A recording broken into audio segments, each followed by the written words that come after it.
What if everything we think we know about ancient civilizations is only half the story? Scattered across the globe, hidden in plain sight, stand monuments so baffling that even today's brightest minds struggle to explain them. These aren't just old buildings, they're puzzles carved in stone, gateways to a past that refuses to be fully understood. From towering megaliths that defy the limits of prehistoric engineering to underground labyrinths with no clear purpose, these structures whisper secrets that challenge our very grasp of history. Picture standing before a massive stone block, perfectly cut and fitted with precision that rivals modern machinery, except it was shaped thousands of years before the invention of the wheel. How, why, the answers slip through our fingers like sand. These aren't merely ruins, they're riddles left behind by cultures whose knowledge might have surpassed our own in ways we're only beginning to glimpse. Some align with celestial events with uncanny accuracy. Others seem to serve no practical purpose at all, yet their construction demanded resources and labor that would stagger even today's societies. What drove ancient builders to invest so much in creations whose true meanings remain locked away? That's the journey we're about to take together. A voyage across time and continents to uncover 30 of the world's most mysterious ancient structures. Each one is a story without an ending, a monument that refuses to give up its secrets. Some have fueled wild theories about lost civilizations or advanced ancient technology. Others are so enigmatic they've sparked debates that rage on for centuries, but one thing unites them all: they remind us that history isn't a neatly solved puzzle. It's a living, breathing mystery, and the deeper we dig, the more questions we find. So let's step into the shadows of these ancient wonders and see what they might reveal, or what new mysteries they'll leave us to ponder. High on a windswept hill in southeastern Turkey, a series of massive stone circles emerges from the earth, each one older than the pyramids of Egypt by over 7,000 years. This is Göbekli Tepe, a site that shattered everything archaeologists thought they knew about the origins of civilization. Built around 12,000 years ago, long before humans settled into farming communities, its sheer existence defies logic. Who convinced hunter-gatherers to quarry and carve 20-ton limestone pillars, haul them uphill, and arrange them with such deliberate precision? The answer remains one of archaeology's greatest enigmas. The most striking features are the T-shaped megaliths, some towering 16 feet tall, their surfaces etched with elaborate reliefs of snakes, foxes, and scorpions. These aren't random doodles, they're a symbolic language we've yet to decipher. Stranger still, the pillars aren't standalone monuments. They form concentric rings, with each circle meticulously buried by ancient hands after use, almost as if sealing away a sacred secret. Scholars clash over why Göbekli Tepe was built. Some believe it was a temple where shamans conducted rituals, pointing to the animal carvings as spiritual totems. Others argue the alignment of pillars matches celestial events, suggesting an early observatory tracking solstices or star cycles. Then there's the wildcard theory, that the site was a communal hub where scattered tribes gathered, forging the first social contracts that eventually led to agriculture and cities. But here's the twist: Göbekli Tepe shows no signs of permanent settlement. No houses, no granaries, just these eerie stone sentinels standing guard over empty plains. Perhaps the most haunting question isn't what it was for, but why it was abandoned. After centuries of use, the entire complex was deliberately buried under thousands of tons of soil, preserved like a time capsule. Was it an act of reverence or fear? Every layer unearthed at Göbekli Tepe peels back another mystery, leaving us to wonder how much we've underestimated the ingenuity and spiritual depth of our ancient ancestors. Rising from the grassy plains of southern England, Stonehenge has stood as a silent sentinel for over 4,000 years, its purpose as elusive as the morning mist that clings to its stones. This ring of massive upright sarcens, some weighing as much as 50 tons, capped by equally enormous lintels, isn't just a marvel of Neolithic engineering, it's a riddle wrapped in stone. How did a society without wheels or metal tools move these monoliths from quarries nearly 150 miles away? The most plausible theory suggests they were dragged on sledges across logs, then hauled upright using ropes and earthen ramps. But even that explanation feels incomplete when you stand before these giants, their surfaces still bearing the chisel marks of artisans who worked without written language. The real magic of Stonehenge, though, lies in its celestial dance. During the summer solstice, the rising sun aligns perfectly with the heel stone, casting a beam of light that slices through the center of the monument. In winter, the sun sets framed by the towering trilithons. This isn't coincidence, it's precision. Archaeologists have found evidence that the site's builders deliberately shaped the lintels to account for the curvature of the earth, ensuring their alignments held true across generations. Some researchers believe Stonehenge functioned as a giant astronomical calculator, tracking not just solstices but also lunar cycles and even eclipses. Others argue it was a sacred space where the living communed with ancestors, pointing to the cremated human remains found buried in the outer circle. Then there's the bluestone enigma, smaller than the sarcens but no less mysterious. These bluish-grey rocks were transported all the way from the Preseli Hills in Wales, a feat that defies logic. Why go to such extraordinary lengths? One provocative theory suggests the stones were believed to hold healing properties, turning Stonehenge into a prehistoric Lourdes.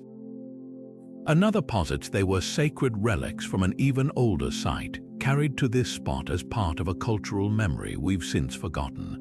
Perhaps the most haunting detail is that Stonehenge was just one piece of a vast ceremonial landscape.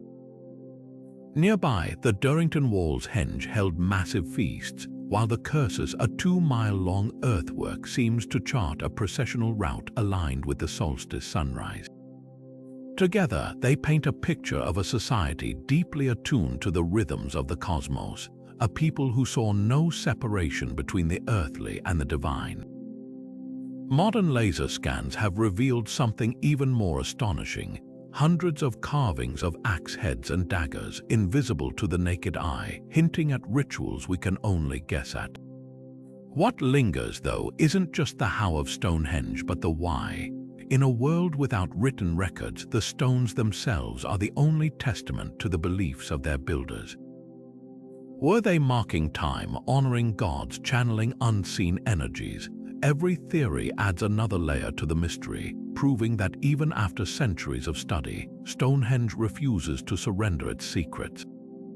Standing in its shadow, you can't help but feel the weight of all those unanswered questions, and the eerie sense that these stones still have stories to tell. The Great Pyramid of Giza doesn't just dominate the Egyptian desert, it defies our understanding of ancient engineering. While most assume it's simply the tomb of Pharaoh Khufu, its design whispers of something far more profound. Every measurement, every angle seems to hold a secret. Take its base, a near-perfect square aligned with true north with an error margin of just 1/15 of a degree. To achieve such precision without modern tools would require knowledge we're still struggling to explain. Then there's the matter of its hidden chambers.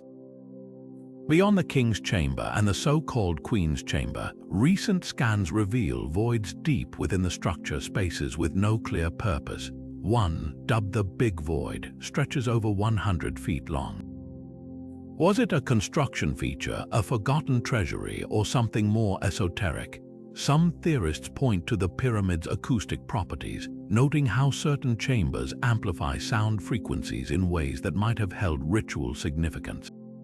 The numbers woven into its design are equally tantalizing. Divide the pyramid's perimeter by twice its height, and you get pi centuries before mathematicians officially defined it.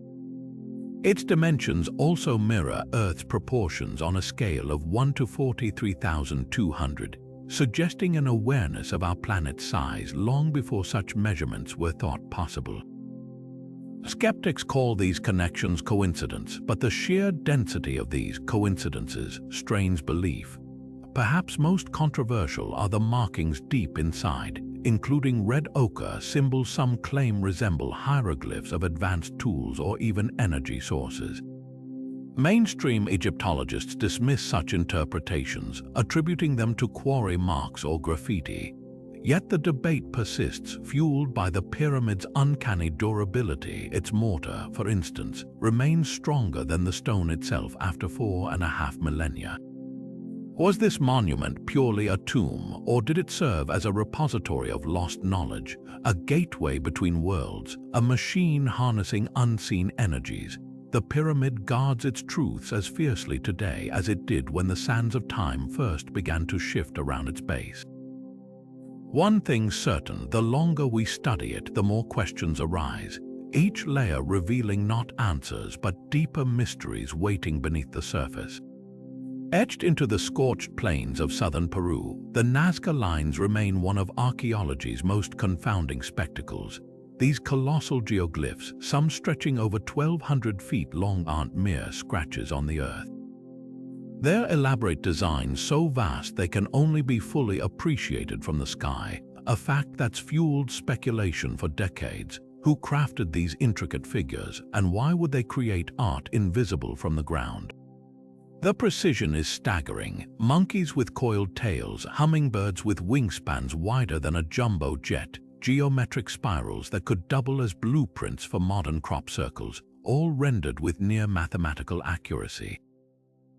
The Nazca people, who flourished between 200 BC and 600 AD, achieved this by scraping away the dark topsoil to reveal the lighter clay beneath, a technique that's preserved the lines for millennia. But their methods raise more questions than they answer. Without aerial views, how did they maintain such perfect proportions? Some researchers suggest they used simple grids or ropes to scale up small models, while others point to wooden towers or hot air balloons as potential vantage points. Then there's the mystery of purpose. One leading theory ties the lines to water worship, noting how many figures align with underground aquifers, a vital resource in this arid landscape. Another proposes they were ritual pathways walked by priests during ceremonies to invoke rain or fertility. The astronomical angle is equally compelling. Certain lines pinpoint solstice sunrises or constellations significant to Andean cosmology. But the most tantalizing clue came in 2019, when researchers discovered over 140 new geoglyphs using drones and AI. Some depicted warriors or mythical beings, hinting at a narrative language we've only begun to decode. Of course, no discussion of the Nazca Lines is complete without addressing the elephant, or rather the alien, in the room. Since the 1960s, fringe theories have claimed the glyphs were landing strips for extraterrestrial visitors or messages meant for sky-bound gods. Mainstream archaeologists dismiss these ideas, yet the line's sheer audacity keeps the debate alive. After all, why invest such effort in creations meant for eyes beyond human reach?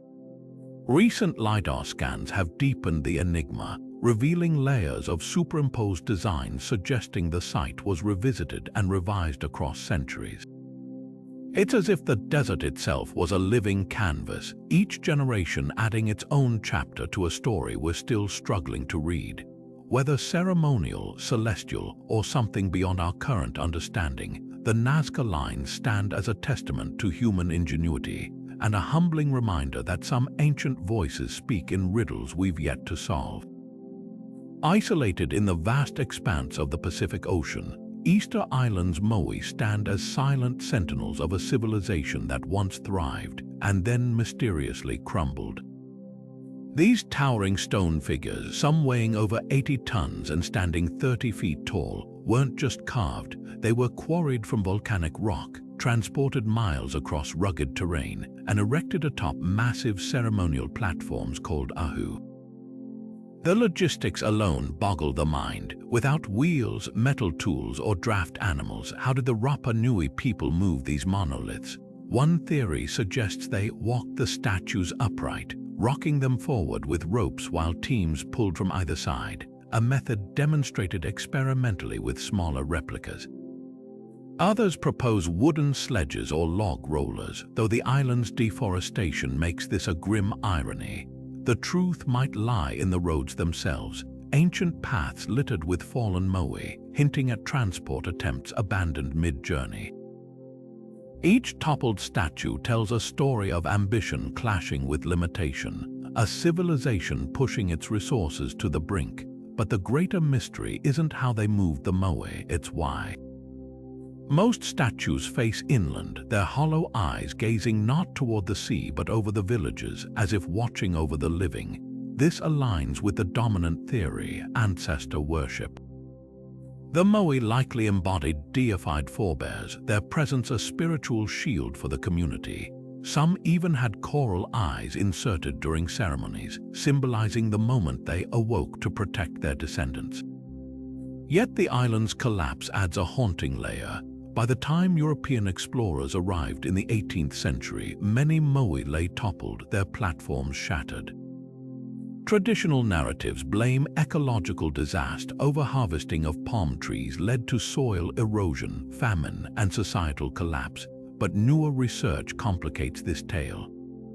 Pollen studies suggest the deforestation was gradual, and oral histories speak of deliberate statue toppling during civil strife. Perhaps the moai weren't victims of collapse but catalysts, their construction demanding so much labor and timber that they unraveled the very society they were meant to protect. The most provocative twist, some moai aren't just heads, they're full figures, buried up to their necks by centuries of sediment. Excavations reveal intricate carvings on their torsos, hidden for generations. These details suggest a culture far more complex than we've assumed, one that poured its identity into stone even as its world frayed at the edges. Standing before a moai today, you're left with more than awe. You're faced with a cautionary tale of devotion and depletion, a monument to the human capacity for both grandeur and hubris. The statues endure, but their creator's fate lingers like a whisper on the wind, a reminder that even stone guardians can't outlast the balance of the world they were built to watch over. Buried beneath the rolling green hills of Ireland's Boyne Valley, Newgrange isn't just a tomb, it's a 5,000-year-old enigma wrapped in earth and stone. Built centuries before the pyramids of Giza, this massive circular mound stretches 280 feet across, its white quartz facade glittering like a beacon in the landscape. But it's what lies inside that truly defies expectation. A narrow 60-foot passage leading to a cross-shaped chamber where the dead were once laid to rest alongside mysterious stone basins. The structure's sophistication is staggering, with a corbelled roof that hasn't leaked a drop in millennia, proof of engineering genius long lost to time. Then there's the light show at dawn on the winter solstice and for a few days before and after. A single shaft of sunlight pierces the tomb's roof box, a slit-like opening above the entrance. For 17 breathtaking minutes, the beam creeps down the passageway until it illuminates the central chamber in a golden glow. This isn't random, it's precision astronomy carved in stone. The alignment is so exact that modern researchers needed lasers to confirm its accuracy. Was Newgrange a cosmic clock tracking the rebirth of the sun to herald the new year? A temple where Neolithic priests performed rituals to coax the light back from winter's grip? Or something even more profound, the burial theory holds weight. Human remains, some cremated, others intact, have been found inside. But the scarcity of bones suggests it wasn't a cemetery for the masses. Perhaps only elites were interred here, their spirits believed to ride the solstice light into the afterlife.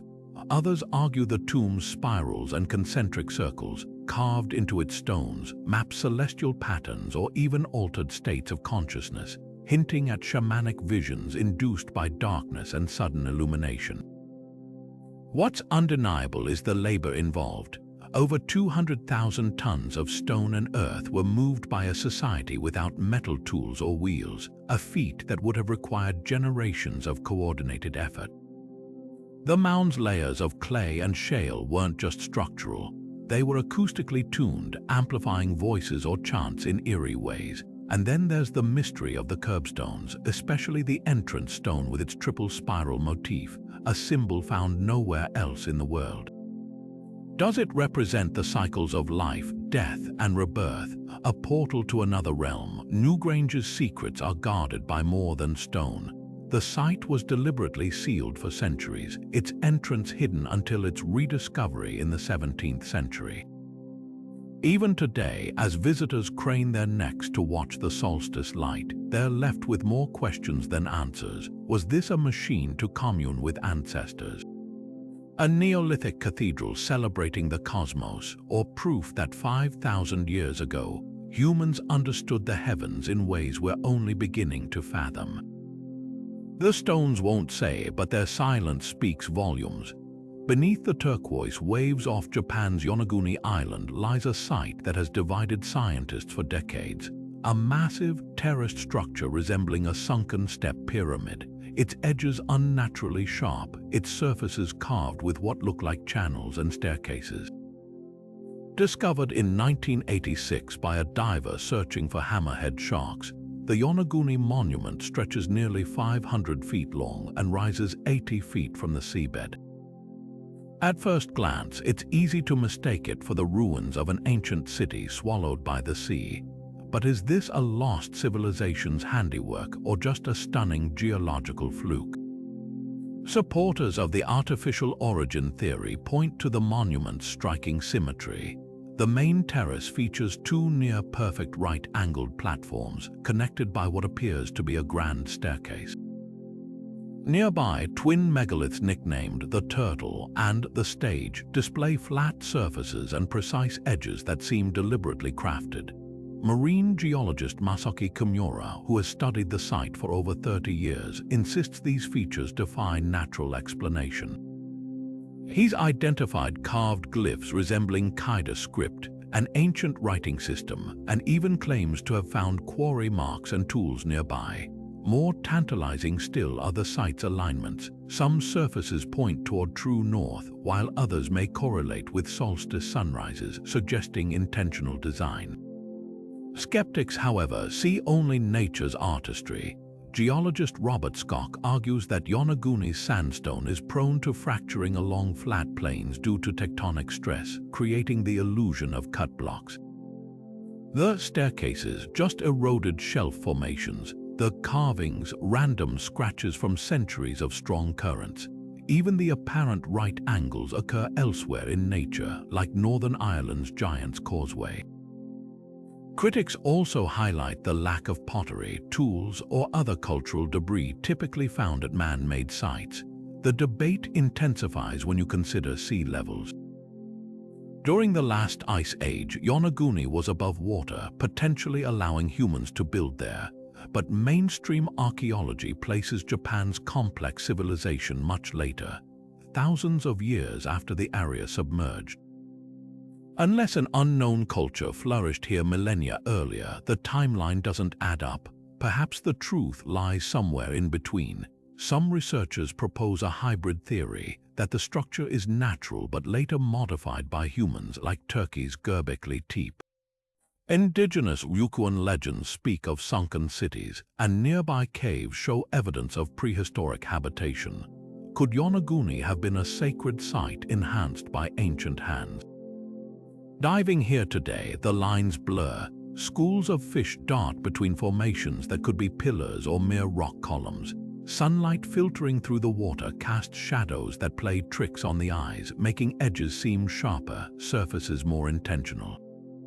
Whether a quirk of geology or a ghost of a forgotten past, the Yonaguni monument forces us to confront a humbling possibility that the ocean, our planet's greatest keeper of secrets, still holds mysteries we've only begun to imagine.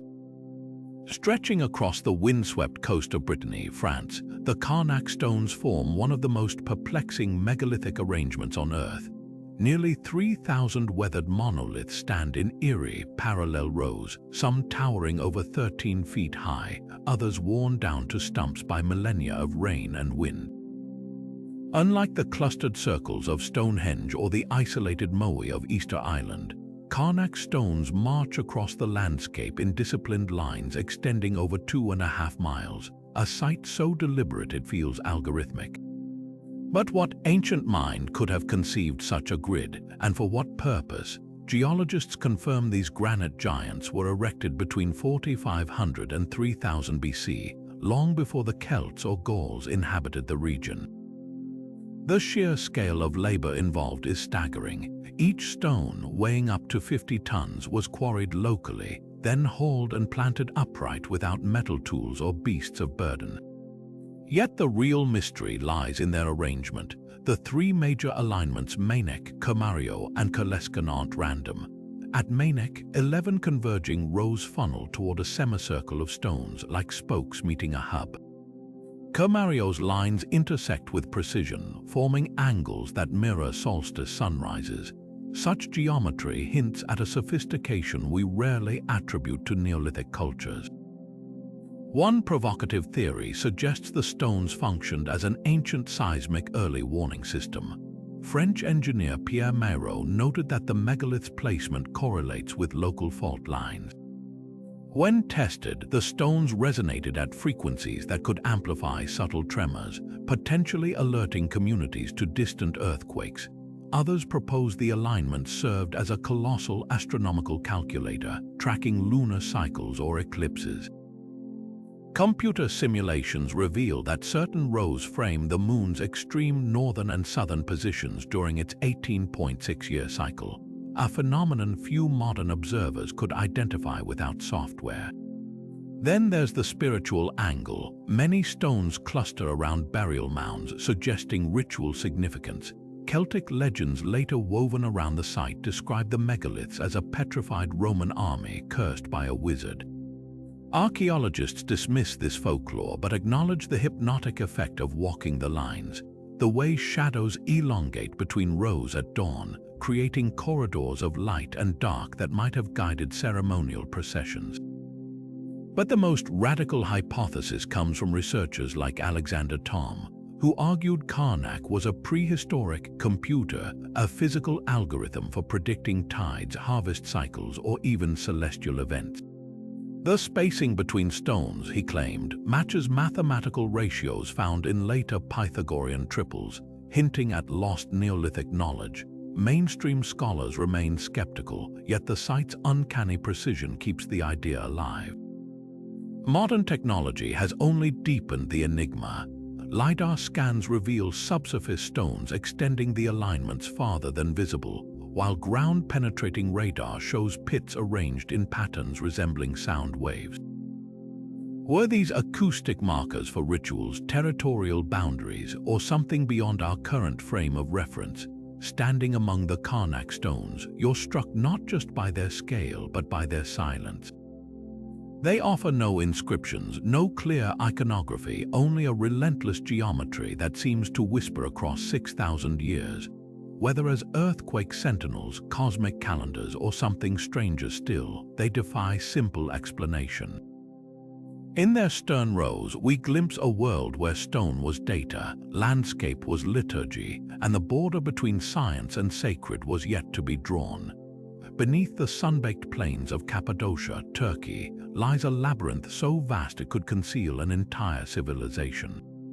Derinkuyu, the deepest underground city ever discovered, plunges 18 stories into the earth, a dark, winding warren of tunnels, chapels, stables, and homes carved directly into volcanic rock. At its peak, this subterranean marvel could shelter 20,000 people for months, complete with ventilation shafts reaching hundreds of feet to the surface, ingenious rolling stone doors to seal off invaders, and even underground vineyards for fermenting wine. But who built this hidden world, and what drove them to live in perpetual twilight? The most widely accepted theory casts Derinkuyu as a refuge, a place of last resort during waves of invasion that swept across Anatolia over centuries. Byzantine Christians fleeing Arab raids in the 7th century likely expanded existing tunnels, creating a fortress beneath the earth. Arrow slits carved into walls suggest defensive measures, while massive circular doors, each weighing up to a ton, could be rolled into place to block passages. These weren't mere hiding spots, they were engineered survival hubs with wells tapping into groundwater, communal kitchens, and even stables for livestock.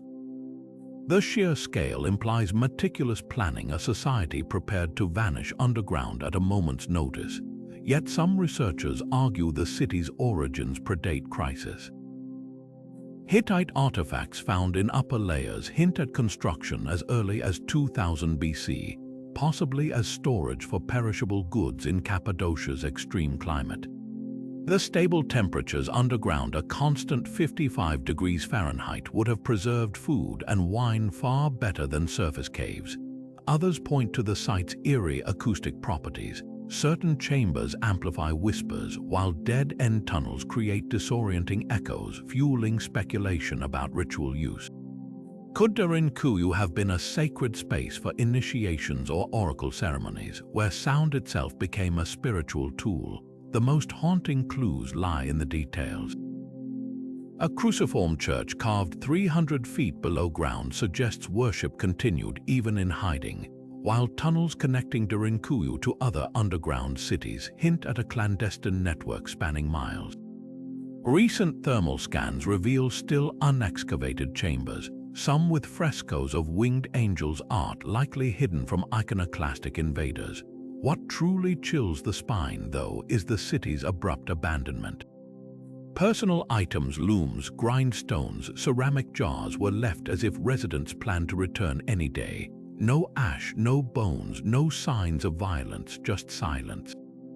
Whether built for war, worship, or survival against some forgotten threat, Derinkuyu stands as a monument to human ingenuity in the face of the unknown.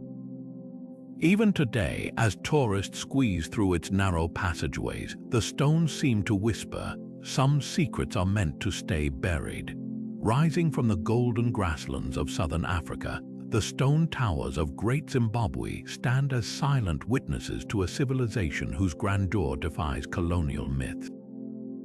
Built between the 11th and 15th centuries, this sprawling complex of granite walls and conical towers stretches across nearly 1,800 acres, a metropolis so advanced it became the namesake of an entire nation. Yet for centuries, European explorers refused to believe Africans could have constructed it, weaving absurd tales of Phoenician or Arab builders. Archaeology has since shattered those racist fantasies, revealing a thriving Shona kingdom that mastered stone masonry without mortar, traded gold and ivory with China and Persia, and left behind a city whose purpose still sparks debate. At the heart of the mystery is the Great Enclosure, a wall 30 feet high and up to 17 feet thick, its curving facade decorated with chevron patterns that shimmer in the sunlight. Inside, a solitary conical tower rises mysteriously from the ground solid, with no chambers or entrances. Some scholars argue the enclosure was a royal compound, pointing to artifacts like Chinese porcelain and Arab glass beads found nearby, hinting at a ruler wealthy enough to control transcontinental trade. Others see a spiritual nexus, noting how the tower aligns with celestial events. During the summer solstice, its shadow touches a specific point on the enclosure wall, suggesting ritual significance. Then there's the Valley of Ruins, a maze of stone terraces and platforms where most of the population lived. Unlike the ceremonial spaces, this area bustled with activity, iron smelting furnaces, grain storage pits, and remnants of bustling marketplaces. The scale suggests Great Zimbabwe was far more than a sacred site. It was a cosmopolitan hub where gold from inland mines met goods from distant shores. Portuguese traders later wrote of a legendary African city where gold flowed like water, and excavations confirm it. Over 20,000 ounces of gold were extracted from just one small section of ruins. But perhaps the most tantalizing clue lies in the soapstone birds, 8 carved avian figures perched on columns, each unique with human lips and 5-toed feet. These weren't decorative, they were emblems of royal authority, possibly representing ancestral spirits or totems of ruling dynasties. Similar bird motifs appear on pottery and jewelry across the region, a visual language uniting disparate communities under Zimbabwe's influence. The city's decline around 1450 AD adds another layer of intrigue. Unlike other abandoned sites, there's no evidence of invasion or disaster.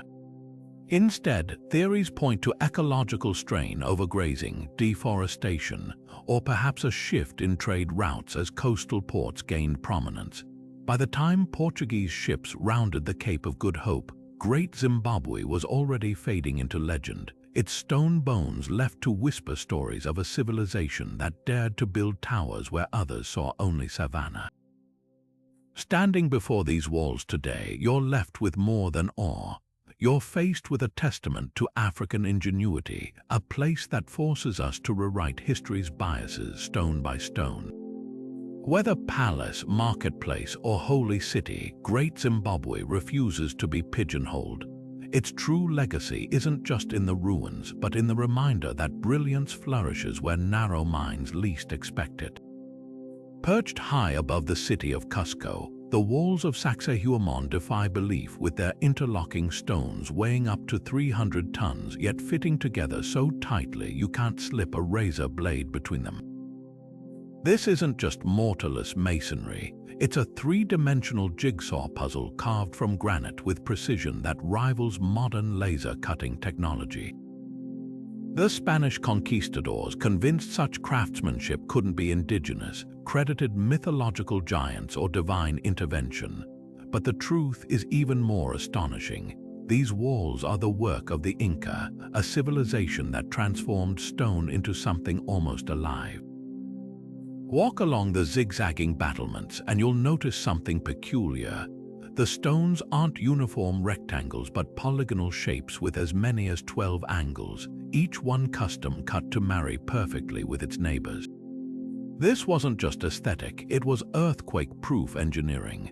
When tremors shake the Andes, these walls don't collapse, they dance, the jagged edges redistributing seismic forces like a flexing spine.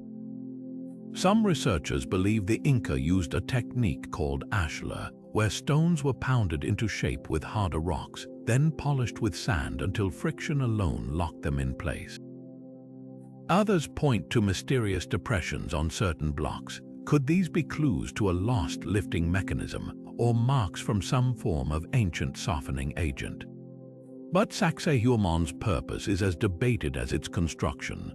Spanish chronicles describe it as a fortress, citing its commanding view of Cusco and massive defensive terraces.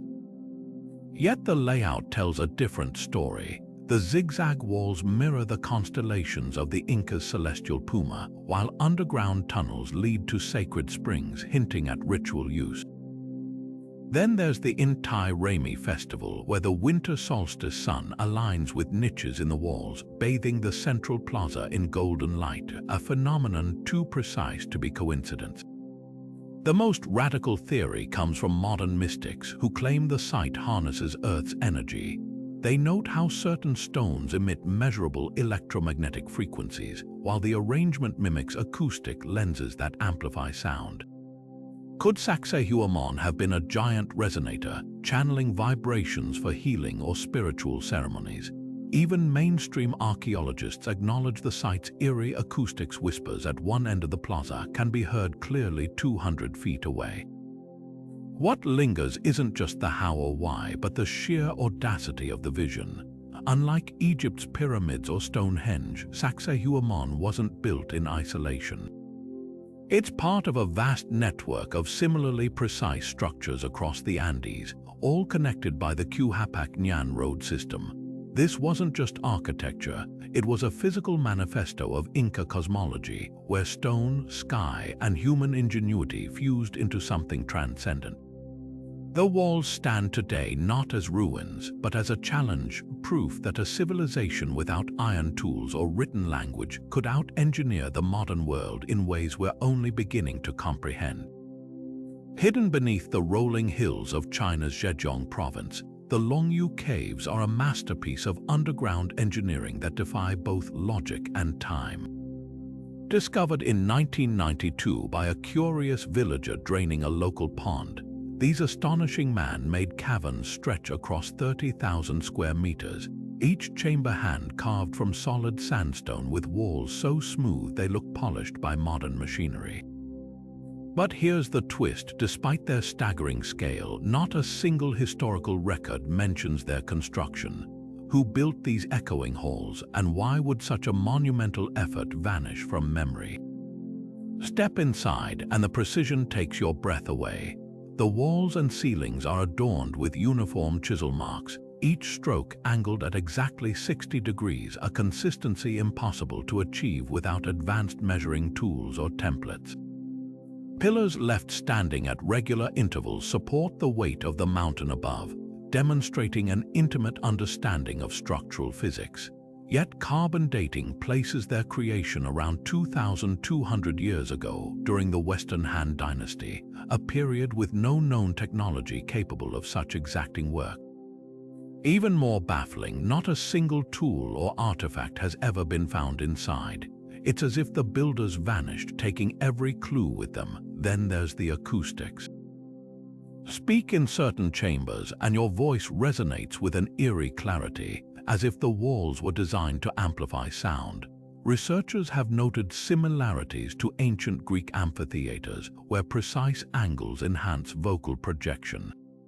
Was this intentional? Some theorists suggest the caves served as ritual spaces, their acoustic properties facilitating chanting or ceremonial music.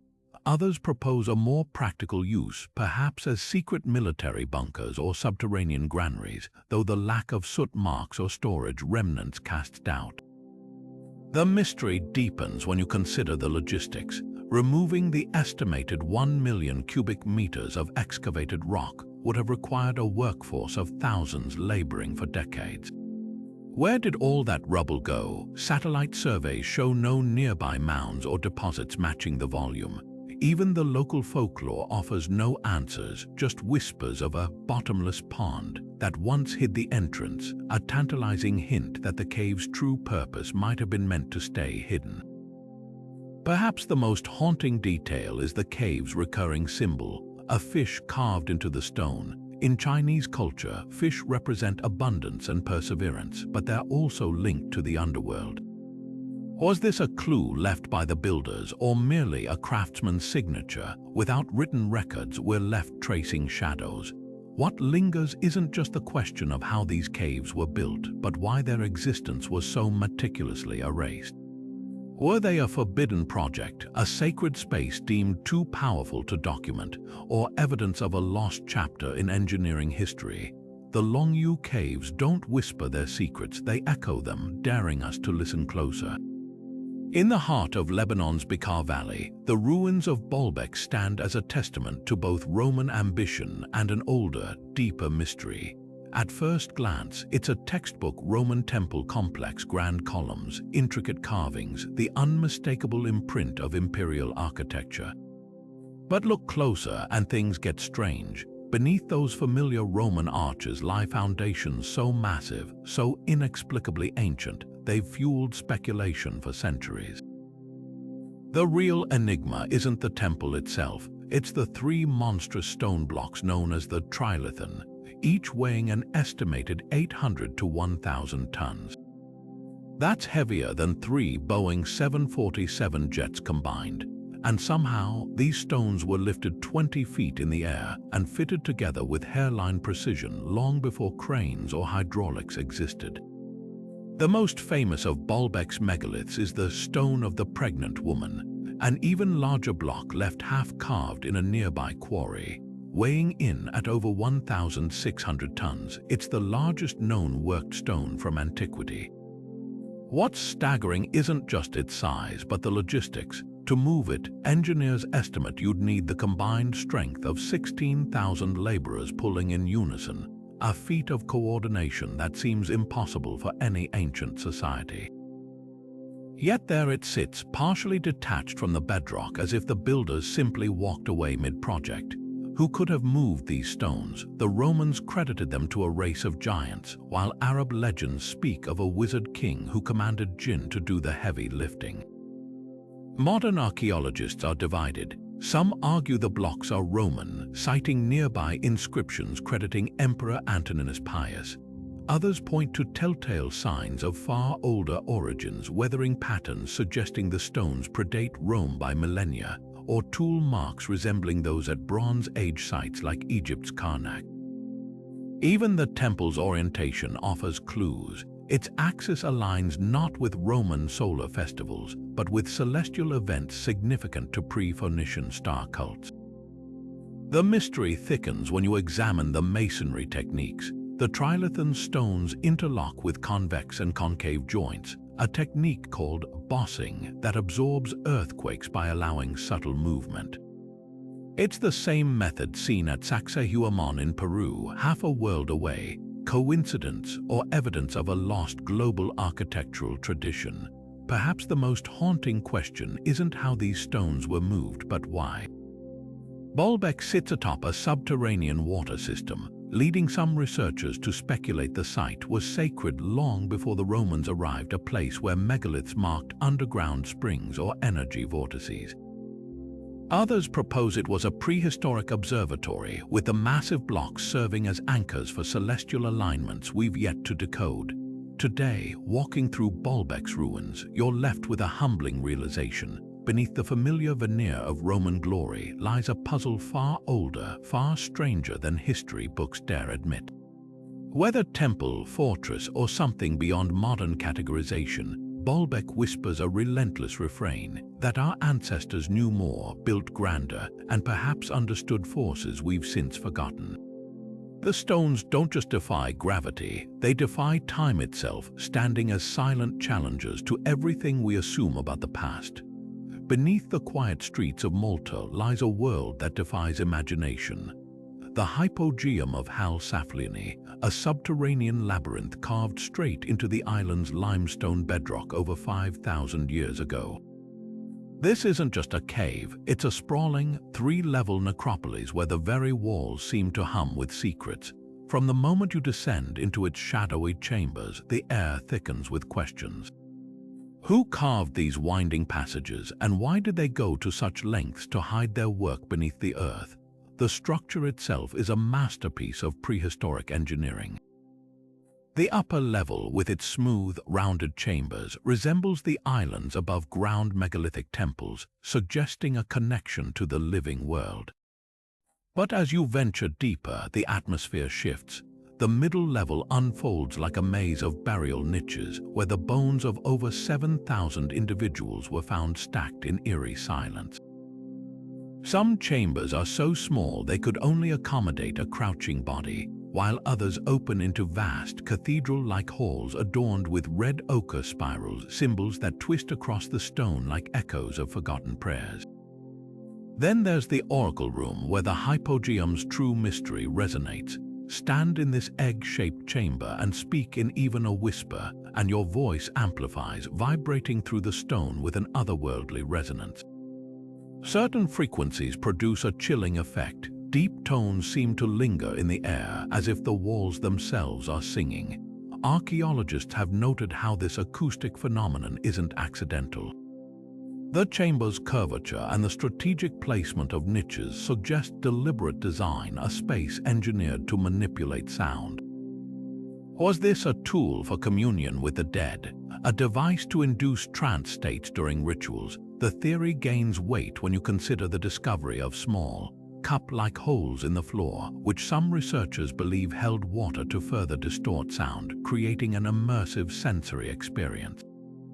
But the hypogeum's purpose is as debated as its acoustics.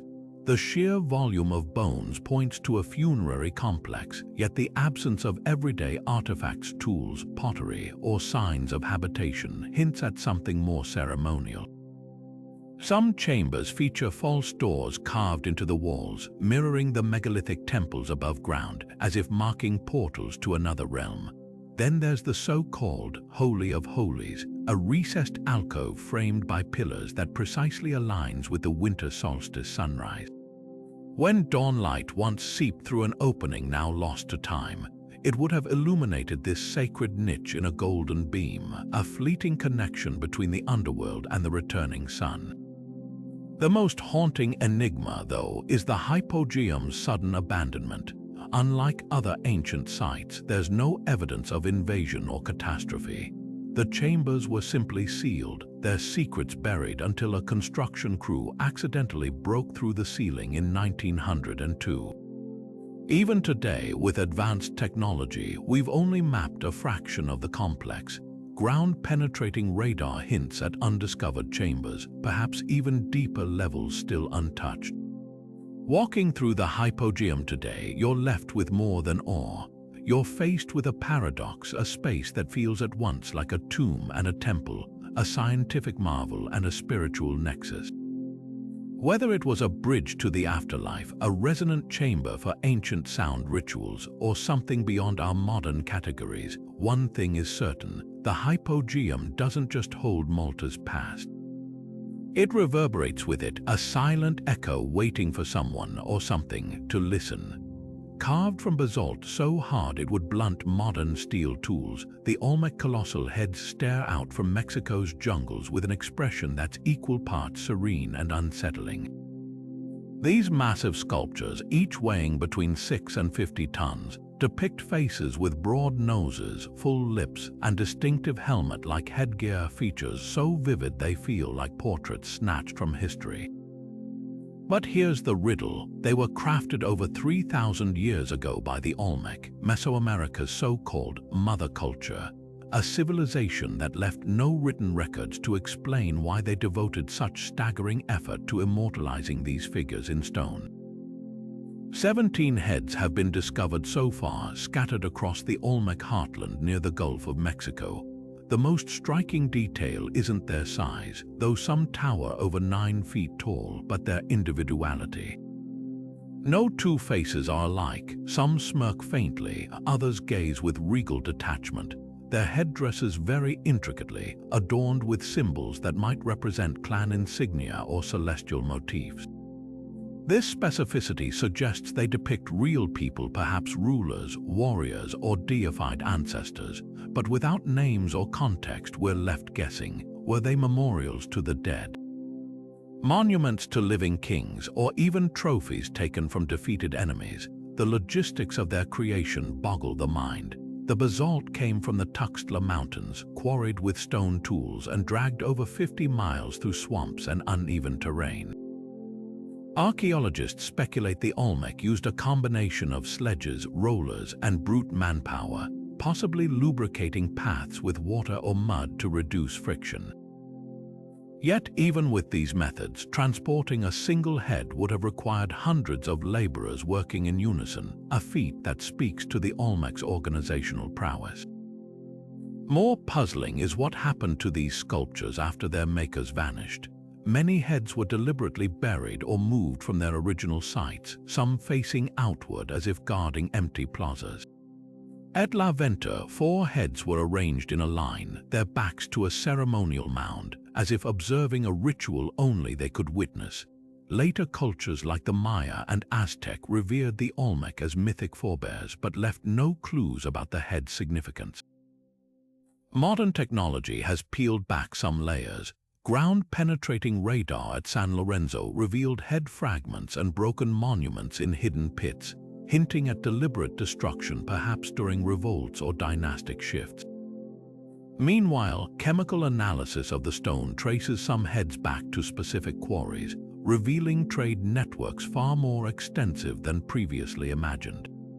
The heads' true purpose may lie in their silence. Unlike later Mesoamerican monuments covered in glyphs, they offer no texts, no boastful inscriptions, just faces frozen in time, their features echoing in the art of every culture that followed. Whether they represent gods, kings, or something beyond our understanding, one thing is clear: the Olmec didn't just carve stone. They carved enigmas, leaving behind a gallery of giants whose stories are written in expressions we can't quite read. At the bottom of the Aegean Sea, encrusted with centuries of marine growth, lay a lump of corroded bronze that would rewrite the history of technology. When sponge divers first pulled the Antikythera mechanism from a Roman shipwreck in 1901, they assumed it was just another artifact until decades later, X-rays revealed an intricate clockwork of interlocking gears, dials, and inscriptions. This wasn't debris, it was a 2,000-year-old analog computer capable of predicting celestial events with astonishing accuracy. How did ancient Greeks engineer such a device, and why did technology this advanced vanish for over a millennium? The mechanism's complexity is staggering. 37 precisely cut bronze gears formed a miniature cosmos inside a wooden case no larger than a shoebox. Turn the handle and dials would spin to display the positions of the Sun, Moon, and 5 known planets according to the geocentric model. One gear even modeled the Moon's elliptical orbit, accounting for its changing speed, a subtlety astronomers wouldn't mathematically formalize until Kepler in the 17th century. But the real marvel was the eclipse predictor, a tiny dial that calculated the exact timing of lunar and solar eclipses years in advance, factoring in the Saros cycle, a repeating 18-year, 11-day celestial pattern. This wasn't just a tool for tracking time, it was a portable observatory compressing celestial mechanics into a handheld device. Deciphering the inscriptions has peeled back more layers. The mechanism's brass plate served as an ancient user manual, detailing planetary motions alongside predictions for athletic games like the Olympics. Some researchers believe it originated from the workshop of Archimedes in Syracuse, though its final form likely dates to between 150 and 100 BC. The craftsmanship suggests it wasn't unique. Cicero wrote of similar devices that could reproduce the motions of the heavens, hinting at a lost tradition of Greek engineering. So why did this technology disappear? The Roman Empire's preference for practical inventions over theoretical toys might have stifled innovation. The rise of Christianity, with its distrust of pagan science, could have buried such knowledge. Or perhaps the secret died with the scholars who understood it. By the time medieval Europe reinvented mechanical clocks, the Antikythera mechanism's genius was long forgotten, its fragments quietly dissolving in saltwater until modern science gave it a second life. Today, high-resolution scans continue to unveil hidden text and functions, proving this ancient computer was even more sophisticated than we imagined. It stands as a haunting reminder that brilliance can flicker out, that progress isn't inevitable, and that the sea isn't the only thing capable of swallowing wonders whole. Scattered across the rolling highlands of northern Laos, the Plain of Jars presents an archaeological riddle as enigmatic as it is haunting. Thousands of massive stone vessels, some towering over 9 feet tall and weighing several tons, dot the landscape in clusters ranging from a few dozen to hundreds. Carved from sandstone and granite with astonishing precision, these jars appear almost otherworldly, like forgotten relics left behind by giants, but their true purpose remains one of Southeast Asia's most enduring mysteries. Were they part of elaborate burial rituals, vats for fermenting rice wine, or markers for a celestial map lost to time? The most widely accepted theory ties the jars to ancient funerary practices. Excavations have uncovered human remains, bone fragments, and burial goods like ceramic beads and iron tools nestled inside or near the jars, suggesting they served as urns or secondary burial sites. Local legends speak of a race of giants who used the vessels to brew rice alcohol for victory celebrations, but archaeologists lean toward a more solemn explanation. The discovery of stone discs, possibly lids etched with carvings of human figures and animals, adds weight to the burial theory. Some scholars propose the jars were part of a sky burial tradition, where bodies were left to decompose in the open air before bones were collected and stored. Yet this doesn't explain why certain jars were deliberately placed on elevated platforms or arranged in geometric patterns, as if positioned for more than mere practicality. Then there's the fermentation hypothesis. The jar's porous stone could have regulated temperature, ideal for brewing or storing liquids. Southeast Asia has a long history of rice wine production, and some researchers point to organic residues found in similar vessels from neighboring cultures. But if these were mere storage containers, why the sheer variety in size, from small, handheld jars to colossal behemoths, and why cluster them in remote hills rather than near settlements? The most tantalizing clues lie in the jars' distribution. They're not randomly scattered but grouped along ancient trade routes and near mountain passes, leading some to speculate they were territorial markers or ritual way stations for travelers. Others note alignments with solstice sunrises, suggesting astronomical significance. The jar's makers, likely part of the Iron Age Mon Khmer culture, left no written records, leaving their intentions as cryptic as the carved figures that occasionally adorn the stone. Modern conflict has only deepened the mystery. Unexploded ordnance from the Vietnam War still litters the area, limiting excavation. Ground-penetrating radar, however, has revealed underground chambers and additional jars, hinting at a complex funerary landscape we've barely begun to map. Standing among these silent sentinels, you're struck by their quiet defiance. They resist easy categorization, refusing to be just tombs or storage vessels. Perhaps their true purpose was as fluid as the cultures that shaped them, serving different roles across generations, from practical tools to sacred objects. What lingers isn't just the question of what they were for, but why their makers poured such care into crafting vessels meant to outlast memory itself. Emerging from the dense Guatemalan rainforest like stone sentinels, the towering pyramids of Tikal stand as silent witnesses to the Maya's cosmic vision. These aren't just burial mounds or ceremonial stages, they're meticulously calibrated instruments, engineered to track the heavens and bridge realms. At dawn, when mist curls around Temple Roman IV summit, you can almost hear the echoes of priests chanting as they awaited the solstice sun's ascent, its rays slicing precisely between the temple's crest and the distant horizon. But Tikal's genius lies deeper than celestial theatrics. Each structure is a puzzle piece in a grand cosmological map, aligning not just with stars but with the Maya's intricate view of existence itself. Take the Grand Plaza's twin temples, I and Roman II. Facing each other like mirrored gateways, their positions mark the sun's zenith passages, days when shadows vanish at noon, signaling key agricultural cycles. Temple I, the so-called Temple of the Great Jaguar, ascends in 9 steep tiers, mirroring the 9 levels of Xibalba, the Mayan underworld.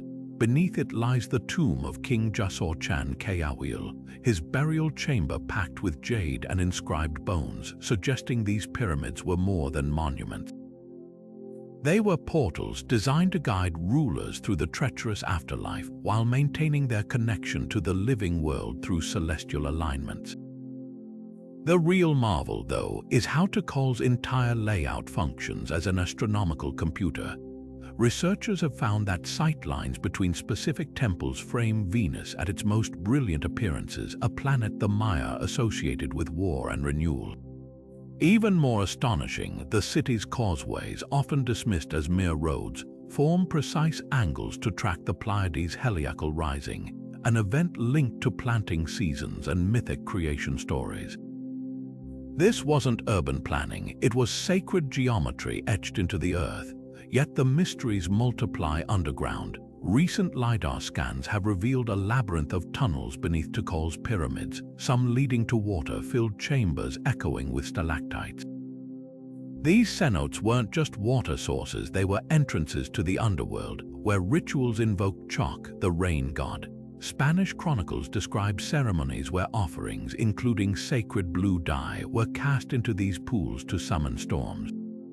The parallels to Mexico's Chichen Itza are striking, hinting at a pan-Mayan belief in pyramids as conduits between worlds, their staircases symbolizing the ceiba tree's roots stretching into Xibalba. What chills the spine isn't just the precision, but the purpose. Tikal's builders didn't merely observe the cosmos, they sought to synchronize human existence with its rhythms.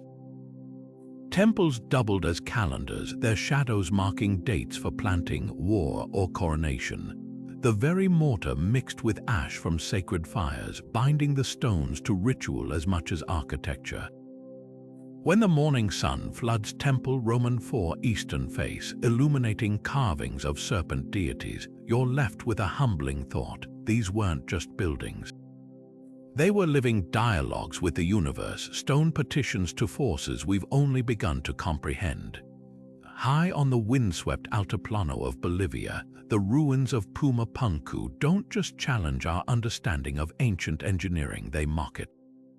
At first glance, it's a field of scattered stone blocks, but lean closer and the reality hits you. These aren't rough-hewn rocks. They're geometric masterpieces, cut with such surgical precision that even modern masons would struggle to replicate them without laser-guided tools. The most infamous are the H-shaped blocks, each one a puzzle of interlocking angles and grooves so precise they could be components of some colossal machine. How did a culture without iron tools, let alone advanced mathematics, produce stonework that looks like it was crafted by aerospace engineers? The details defy logic. Take the andesite slabs, some weighing over 130 tons, carved with flush edges sharp enough to slice paper. Their surfaces are so smooth they reflect light like glass, a feat impossible to achieve with the primitive hammerstones and bronze chisels the Tiwanaku people supposedly possessed. Even stranger are the drill holes, perfectly cylindrical and uniform, as if made by high-speed carbide bits rather than hand-cranked tools. Then there's the modular design, blocks with identical notches and protrusions, suggesting they once fit together like pieces of an ancient IKEA kit. Archaeologists have tried to explain this as earthquake-resistant architecture, but the complexity goes far beyond practicality. These stones feel like fragments of a grander blueprint, one we've lost the manual to. Theories about Pumapunku's purpose are as wild as the stones themselves. Some researchers propose it was a ceremonial gateway. The name translates to Door of the Puma, where rituals transformed pilgrims as they passed through its massive portals. Others argue it was part of a sprawling temple complex aligned with solstice sunrises, its H-blocks serving as anchors for wooden structures long since rotted away. But the most controversial idea comes from engineers who have studied the precision cuts. These aren't just artisanal feats, they're evidence of vanished technology. The angles, the symmetry, the millimeter-perfect joints all hint at knowledge that shouldn't exist in a civilization dated to around 500 AD. Mainstream archaeology pushes back, attributing the craftsmanship to endless labor and lost techniques. Yet even they can't explain the site's most baffling clue, vitrified surfaces on some stones as if exposed to extreme heat. Could the Tiwanaku have used tools or techniques we've yet to rediscover? Or was Pumapunku a repository for even older knowledge, inherited from a culture whose name we'll never know? Today, the ruins offer no easy answers. The stones lie fractured, many hauled away by colonial builders, others shattered by seismic shifts. But in their broken edges, you can still trace the ghost of an idea. That precision this perfect wasn't just about building something. It was about proving something, whether as a temple, a machine, or a message to the future. Pumapunku stands as a stone-cold enigma, daring us to solve it. Deeper than a 10-story building and wider than a royal courtyard, India's Chand Bayori isn't just a well. It's a geometric marvel carved into the earth like an inverted pyramid. With 3,500 perfectly symmetrical steps cascading down 13 stories into the desert, this ancient structure defies all practical explanations. Built over 1,000 years ago in the arid plains of Rajasthan, Chand Bayori's design is hypnotic, a precise maze of staircases zigzagging along 3 sides, each step leading to a shimmering emerald pool at the bottom. But was this colossal structure merely a reservoir for drought-stricken villages, or did its shadowed depths hold secrets far more profound? The practicality of Chand Bayori is undeniable. In a region where temperatures soar past 110 degrees, the well's depth created a natural cooling effect, with the lower steps remaining refreshingly cold even at midday. Villagers could descend to collect water while escaping the blistering sun, and some historians suggest the surrounding alcoves once served as communal gathering spots during heat waves. Yet the scale feels almost excessive for mere utility. Why carve such intricate staircases when a simple shaft would suffice? The answer might lie in the ruins of Harshat Mata Temple perched at the well's entrance.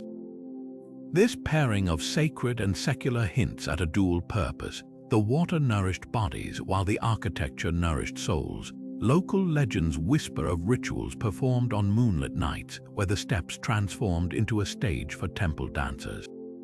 Their movements, reflected in the still water below, would have created an illusion of celestial beings ascending and descending. The well's four-sided design, with one side left open for the temple, aligns with Vastu Shastra, an ancient science of sacred geometry. Some researchers propose the steps acted as a symbolic bridge between realms, their repeating patterns inducing meditative states in those who walked them. Even the play of light is deliberate. During equinoxes, sunlight strikes the water at precise angles, illuminating carvings of deities hidden along the lower walls. Then there's the royal connection. Just beyond the well lies the remnants of a palace, its windows strategically placed to catch the cool breezes rising from the depths.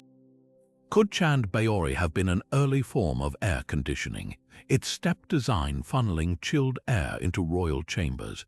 The theory gains traction when you examine similar stepwells across India, many adorned with pavilions where nobility once lounged during summer months. But perhaps the most haunting detail is the silence. Unlike grand temples or forts, Chand Baori lacks inscriptions boasting of its builder's prowess. Its genius lies in what's unsaid, the way the steps seem to descend endlessly, the way the water mirrors the sky above, the way the entire structure feels less like a construction and more like a living entity. Standing at its edge, you're faced with a choice. See it as a masterpiece of hydraulic engineering, or as a stone hymn to the elements where every step was a prayer for rain. The truth, like the water at its base, remains still and deep, reflecting back whatever you bring to its edge. In the quiet suburbs of Homestead, Florida, a Lithuanian immigrant named Edward Leedskalnin spent 28 years crafting a monument to lost love.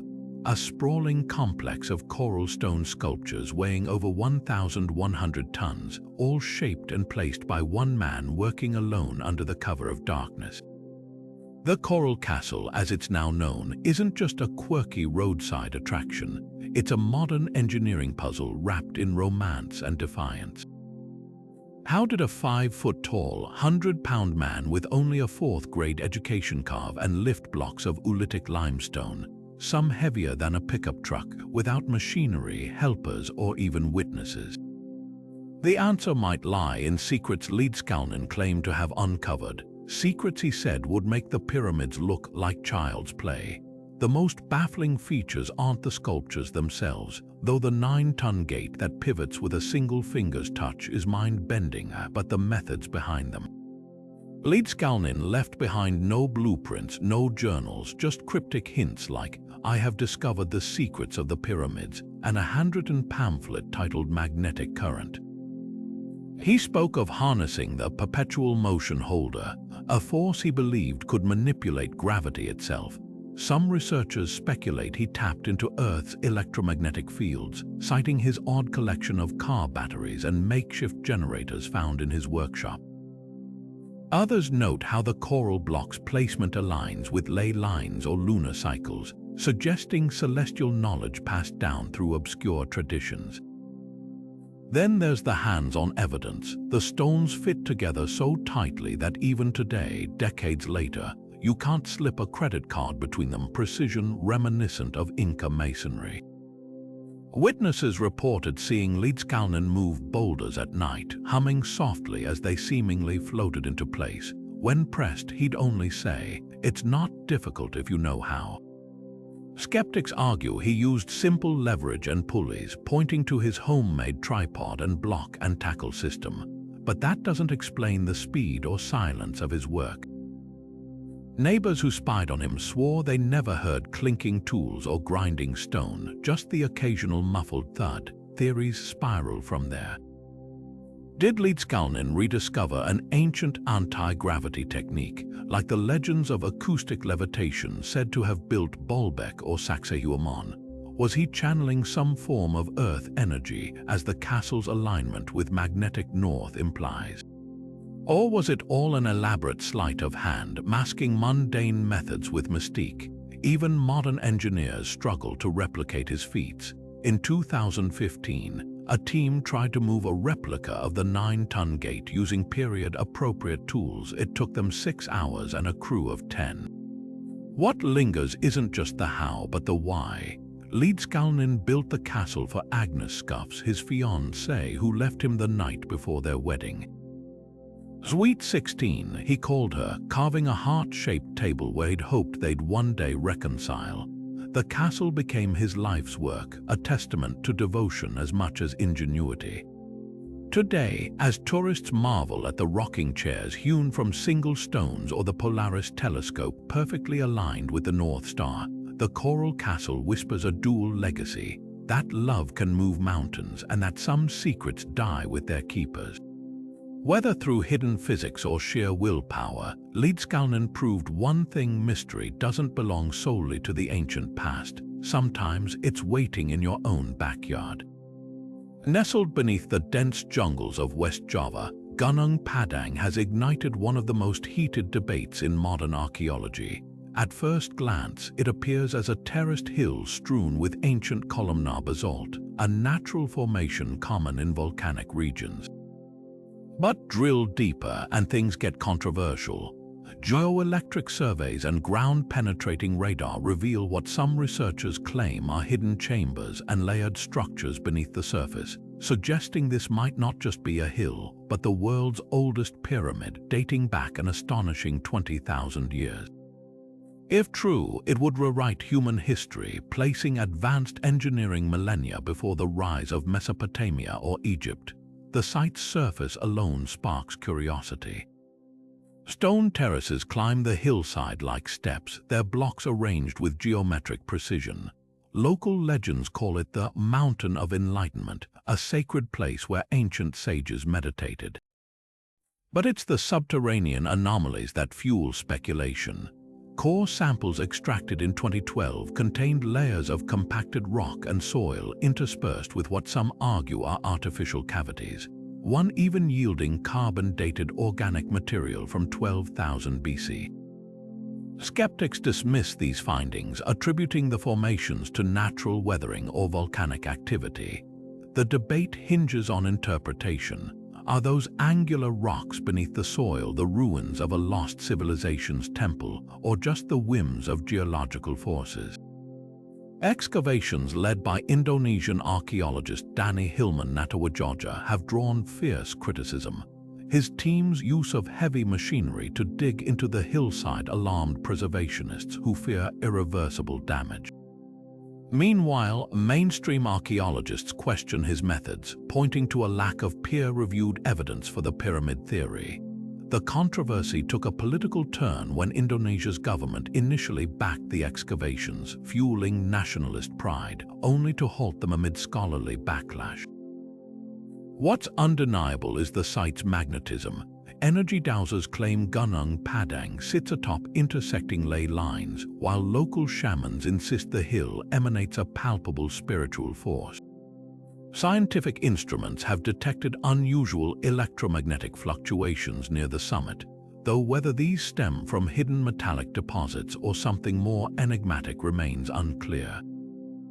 The stakes are higher than academic squabbles. If Gunung Padang is indeed man-made, it implies the existence of a sophisticated Ice Age culture, one capable of megalithic construction during an era when humans were supposedly nomadic hunters.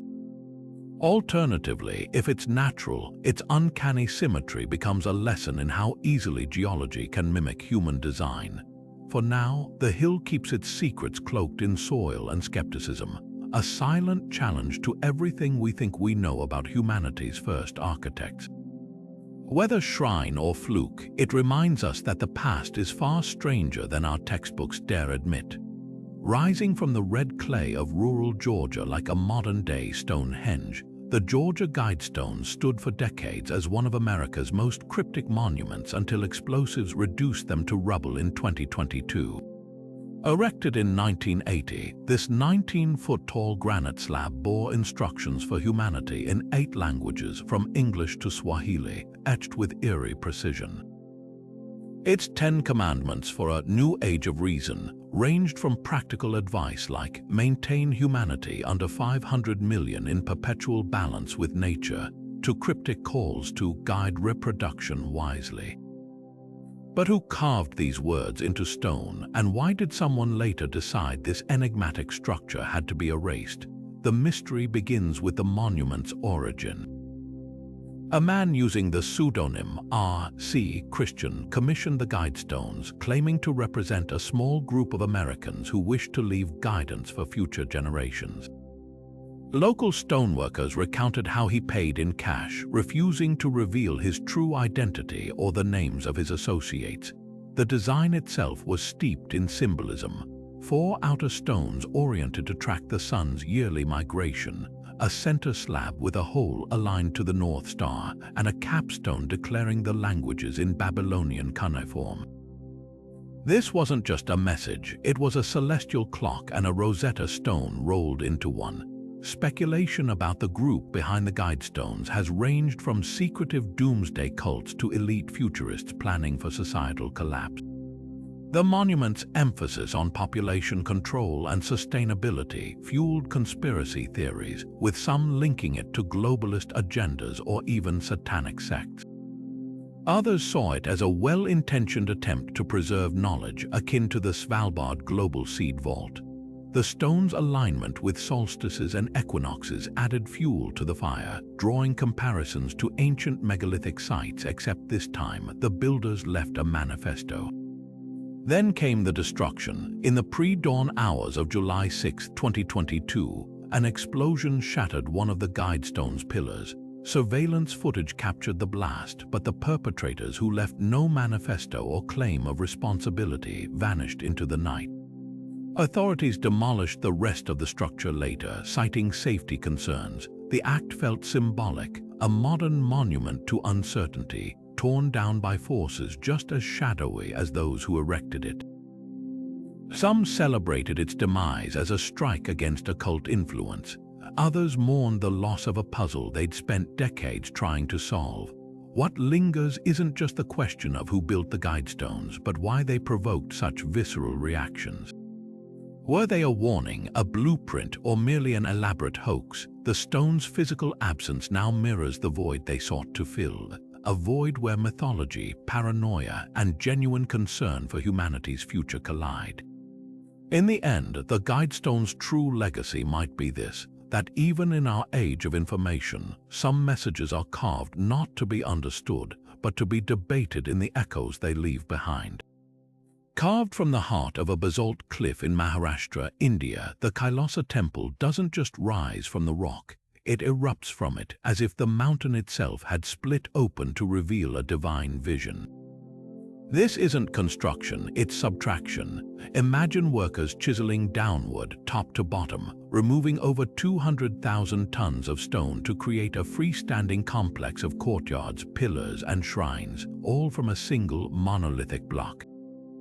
The scale is staggering. The temple stands twice as tall as the Parthenon, its central tower soaring 90 feet into the sky. But the real miracle isn't just the size, it's the precision. Every inch of its surface pulses with life, adorned with intricate carvings of gods, goddesses, and mythical beasts so finely detailed they seem to breathe. How did 8th century artisans achieve such perfection without modern tools? And why devote such Herculean effort to a temple carved not to last centuries, but to outlast time itself? The engineering defies logic. Unlike conventional temples built block by block, Kailasa was sculpted like a colossal statue, its creators working like sculptors, revealing a form trapped in stone. Archaeologists estimate it took over 100 years to complete, with laborers hacking away at the cliff face with nothing more than hammers, chisels, and an uncanny sense of spatial planning. One misstep, a chisel strike too deep, a miscalculated angle, and the entire vision could have crumbled. The temple's layout reveals an almost supernatural foresight. Courtyards were hollowed out first, followed by the finer details, as if the builders could see the finished structure hidden within the rock. Even more astonishing are the bridges, thin ribbons of stone left connecting upper levels to the cliff, testing the limits of gravity and material strength. Yet the temple's true mystery lies in its spiritual intent. Dedicated to Lord Shiva, Kailasa is a physical manifesto of Hindu cosmology. The main shrine replicates Mount Kailash, Shiva's celestial abode, while the surrounding carvings depict scenes from the epic Ramayana and Mahabharata. But this wasn't just a place of worship, it was a portal. The alignment of the temple's axis with the cardinal directions suggests rituals tied to celestial events, while the echoing chambers may have been designed to amplify Vedic chants into resonant vibrations. Some scholars believe the temple's labyrinthine passages were meant to mirror the soul's journey through samsara, with pilgrims navigating its depths as a metaphor for spiritual awakening. The most haunting question isn't how Kailasa was built, but why its builders abandoned it. Historical records mention no invasion, no natural disaster, just silence. The temple's unfinished lower levels hint at plans for even grander expansions, frozen in time. Local legends speak of a curse, or perhaps a divine signal that the work was complete as it stood. Today, as sunlight filters through the carved stone screens, casting shifting patterns on the temple floor, Kailasa feels less like a ruin and more like a living entity. It whispers a challenge across 12 centuries, that faith and ingenuity can move mountains, literally leaving us to wonder what other wonders might still lie hidden, waiting to be unearthed from the earth's stubborn grasp. In the quiet farmland of eastern Germany, a peculiar arrangement of ditches and wooden posts lay hidden for millennia until aerial photography revealed its startling symmetry. The Göbekli Circle, dating back nearly 7,000 years, isn't just Europe's oldest known solar observatory. It's a window into how Neolithic farmers turned the sky into a calendar. This simple yet profound structure, a circular enclosure roughly 200 feet across, with 3 concentric rings and gates aligned to celestial events, speaks to a sophistication we rarely attribute to Stone Age societies. But what drove these early Europeans to map the heavens with such precision? And why did the winter solstice hold such sacred significance? Walk through the reconstructed wooden palisade today, and the design's brilliance becomes clear. The circle's southern gates frame the exact points where the sun rises and sets on the shortest day of the year. Stand at the center during dawn on December 21st, and you'll witness sunlight streaming through the southeast gate, slicing across the enclosed space like a golden blade. By midday, the light shifts to the southwest gate, marking sunset with uncanny accuracy. This wasn't random, it was Neolithic engineering at its most deliberate. Archaeologists found proof in the post holes. The original builders adjusted the gate's positions over generations, fine-tuning their alignment as their understanding of the solar cycle deepened. The winter solstice wasn't just an astronomical event to these early farmers, it was lifeline. In a world without written records or stored surpluses, predicting the sun's rebirth meant survival. The solstice marked the tipping point, the moment days would begin lengthening again, promising the eventual return of spring planting. Some researchers believe the circle doubled as a ritual space where ceremonies coaxed the sun back from the brink. Excavations uncovered cattle bones and human remains near the gates, suggesting feasts or offerings timed to these celestial events. The arrangement mirrors later Bronze Age monuments like Stonehenge, but Göbekli predates them by 2,000 years, hinting at a shared tradition stretching across millennia. Yet the most haunting detail isn't the circle's precision, it's its afterlife. After centuries of use, the site was deliberately burned, its charred posts buried in a manner that feels almost ceremonial. Was this an act of renewal like the repainting of Buddhist mandalas, or a protective measure against some forgotten threat? The answer may lie in the broader landscape. Göbekli isn't alone. Similar circles dot Central Europe, forming a network of sacred astronomy. Their builders left no written explanations, but their legacy lingers in the way modern cultures still gather to mark the solstice, proof that some bonds between earth and sky transcend time itself. Beneath the waves off India's western coast lies a legend-made stone, the submerged ruins of Dwarka, a city whispered about in Hindu scriptures for millennia. According to the Mahabharata, this was Lord Krishna's celestial kingdom, a place of unparalleled splendor with 70,000 palaces made of silver and gold. But around the time of Krishna's death, the texts claim the sea swallowed Dwarka whole, leaving only fragments of its glory. For centuries, this was considered myth, until marine archaeologists began pulling artifacts from the ocean floor, revealing a reality as tantalizing as the stories. The first clue emerged in 1963 when divers noticed strange stone structures near present-day Dwarka in Gujarat.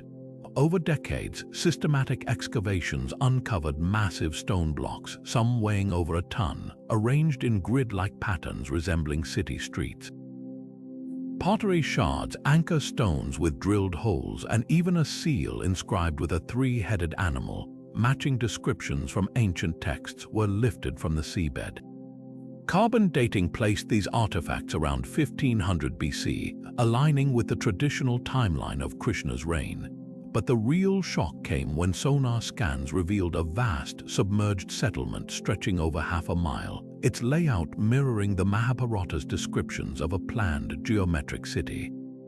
Skeptics argue these formations could be natural submerged sandstone eroded into deceptive shapes.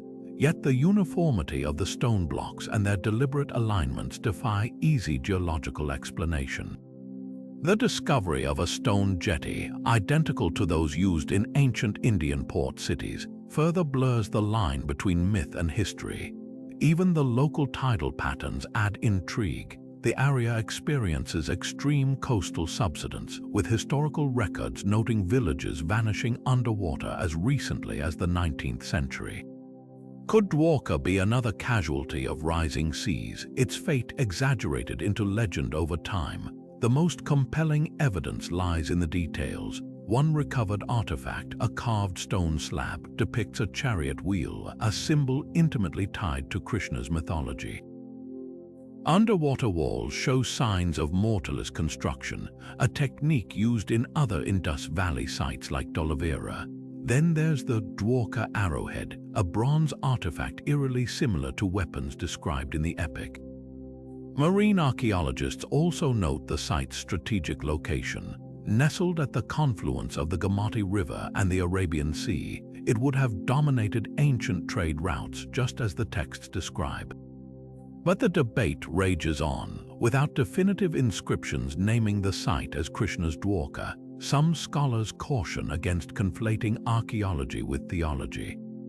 Others point to nearby Bet Dwarka, an island with ruins dating back 3,500 years, as potential corroboration. Its submerged walls and terracotta artifacts suggest a bustling port contemporaneous with the underwater city. What lingers isn't just the question of whether these stones prove a kingdom's existence, but why their discovery feels so electrifying.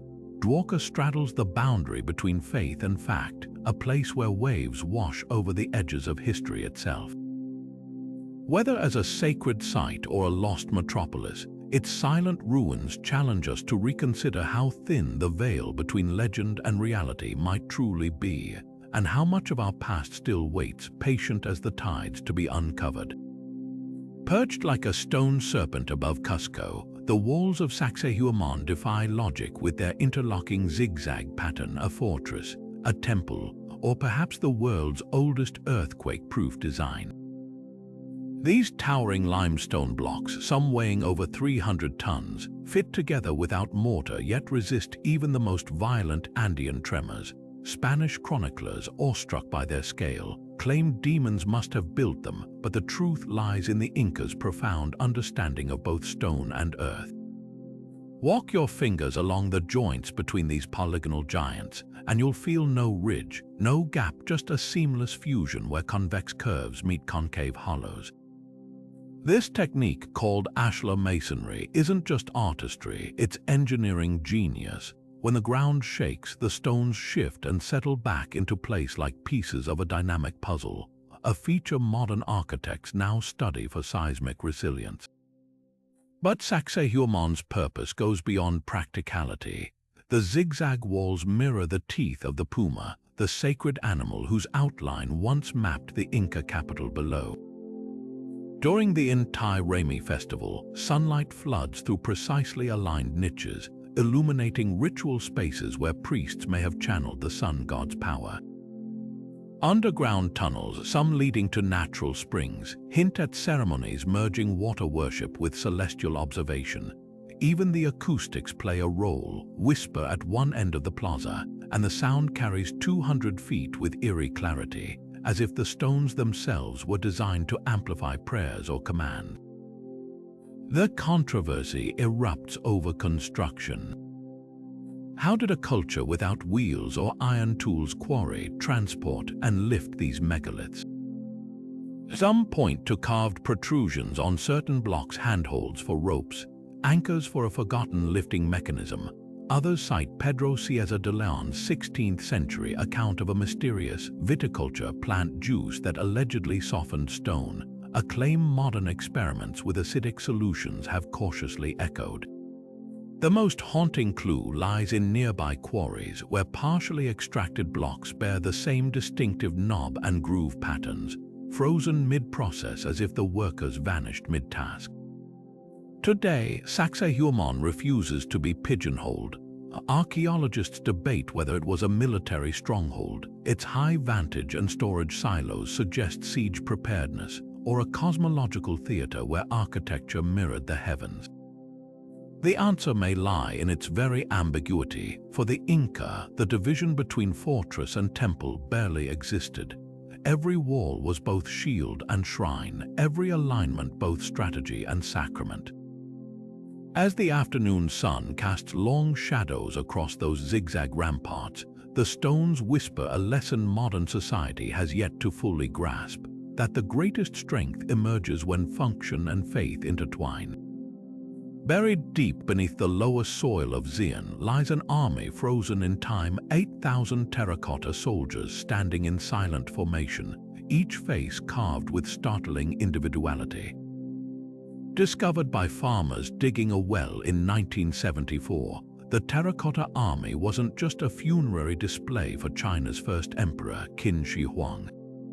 It was a mirror of his imperial ambition, a clay battalion meant to enforce his rule in the afterlife. But the real marvel isn't the army's scale, it's the faces. Walk among the ranks and you'll find no two soldiers alike.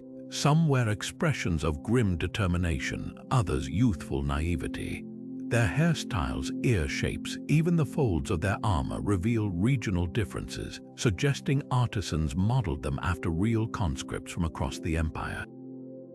This wasn't mass production, it was a census in clay, preserving the diversity of Qin's unified China for eternity.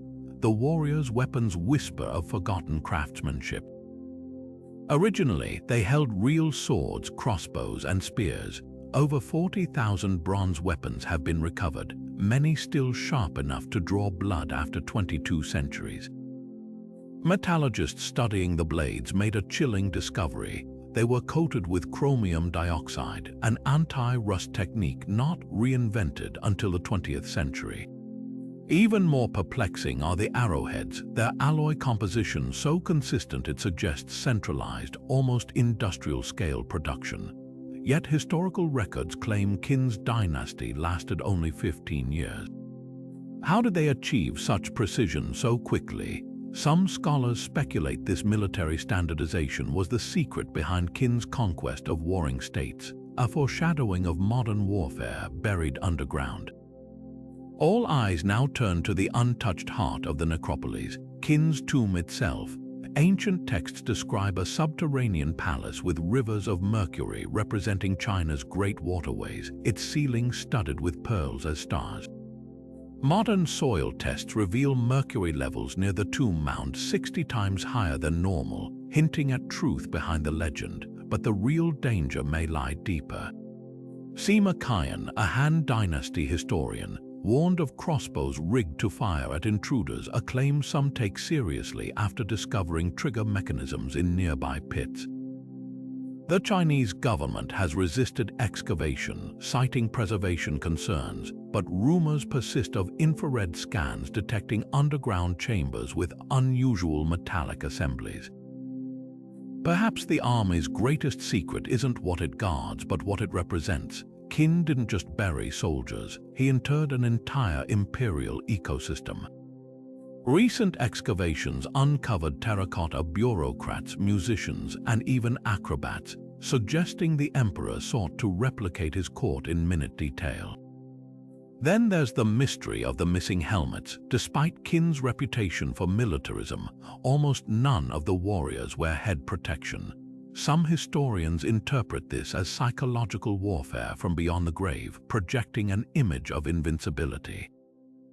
Others see it as proof these weren't meant to be fighters at all, but spiritual proxies absorbing malevolent forces so Qin could rule undisturbed. Every restored warrior raises new questions. Why do some figures bear traces of vibrant purple dye, a color no known ancient Chinese pigment could produce? What explains the European featured faces among the ranks, hinting at pre-Silk Road contacts? As lasers map undiscovered pits and AI reconstructs shattered statues, one truth becomes clear: this isn't an archaeological site. It's a conversation with eternity, one clay soldier at a time. In the rolling hills of Visoko, Bosnia, a landform known as the Pyramid of the Sun has sparked one of the most contentious debates in modern archaeology. Rising over 700 feet, its near-perfect geometric slopes and precise cardinal alignments have led some researchers to claim it's not a hill at all, but the largest pyramid in Europe, built by an unknown ancient civilization. Skeptics, however, dismiss it as a natural formation, a quirk of geology dressed up in wishful thinking. The truth, as always, lies somewhere in the shadows between these extremes. What makes this structure so beguiling? First, its shape. Unlike the jagged, irregular hills surrounding it, the Pyramid of the Sun boasts four triangular faces that align almost perfectly with north, south, east, and west, an alignment seen in engineered pyramids from Giza to Teotihuacan. Proponents like Semir Osmanagic, the Bosnian-American researcher who brought the site to global attention, point to layers of man-made concrete like blocks beneath the soil, along with a network of tunnels radiating from its base. These tunnels, some adorned with carved megaliths and strange symbols, don't resemble natural cave systems. Their straight lines, right angles, and strategic air vents suggest deliberate design, possibly for ventilation or ceremonial use. Then there's the energy claim. Instruments have detected unexplained electromagnetic frequencies emanating from the pyramid's peak, with some researchers speculating it could function as an ancient energy amplifier. The theory gains traction when you examine the quartz-rich sandstone beneath the surface, a mineral known for its piezoelectric properties, capable of converting mechanical stress into electrical energy. Could the pyramid have harnessed these forces, channeling them through its tunnels and chambers? Ancient texts from the region speak of singing stones and sacred sites where the Earth's energy could be tapped, adding a layer of myth to the modern measurements. But the backlash from mainstream archaeology is fierce.